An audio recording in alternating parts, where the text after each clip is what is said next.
Hi ka, Madam Kim. Ayan, get ready with me. Kasi papasok na naman tayo at mada tayo syempre.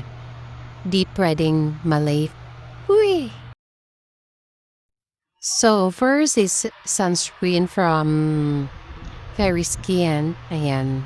Galat natin siya sa ating pagmumukha at blend lang. Dapat maayos yung pagka-blend natin kasi pag apply tayo ng foundation is mamomo siya. So, ayan. Yan. At magpa-foundation na tayo with BB Cream. Di ko alam kung anong brand to. Ayan, lagyan natin siya sa ating kamay para makontrol natin kung gaano karami yung may lalagay natin sa ating face. Ayan, lagyan na natin sa ating face ng dahan-dahan. Charot. Ayan. And then, blend na natin be, malamang. Anong gagawin? Ayan, ibeblendan na siya ng maayos kasi kung di maayos yung buhay mo. Uy, charot lang yan be. Ayan, ibeblend natin siya, no? So, kamay-kamay lang ako kasi di ako mahiling alam nyo na yun. Pag-isipan. Charot. Mas makakontrol ko siya if yung kamay kong ginagamit ko. Ayan. And then, mag-proceed na tayo. Bakit? Gusto ko na mag-proceed. Hey! Ayan. So, magkikilay na tayo habang hinintay natin yung foundation na maano sa ating face. Ayan, matuyo. Ayan. Ewan ko. Sa'yo lang yung,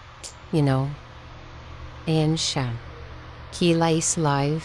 Ay, charot lang yun. So, kailangan natin blush on. Wala akong liquid blush, kaya ginagamit ko yung lip tint ko. Kasi pag wala akong blush, para akong patay. Diba? Kailangan natin na may red yung face natin. Para naman di tayo pag-isipan na, kuyat ba to? So, naisipan ko siyang lagyan ng nose line para yung ilong natin ma-enhance. Charot. Uy! Ayan, feel na feel pa niya.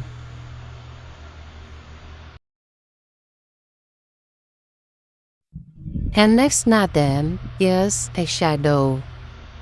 Yan.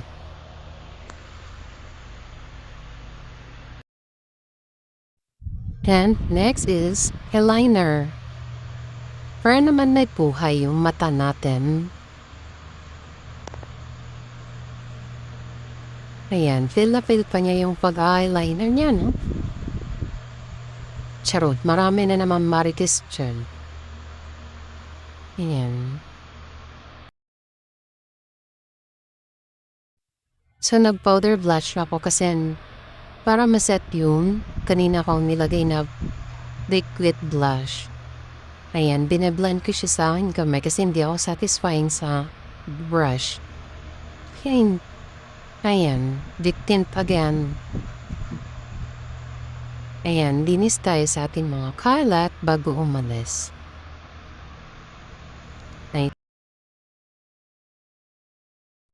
And this is my final look for today. Ayan. And bye-bye. Bye-bye. Bye guys. Thank you for watching. Mwah. Like, share, and follow syempre. Bye.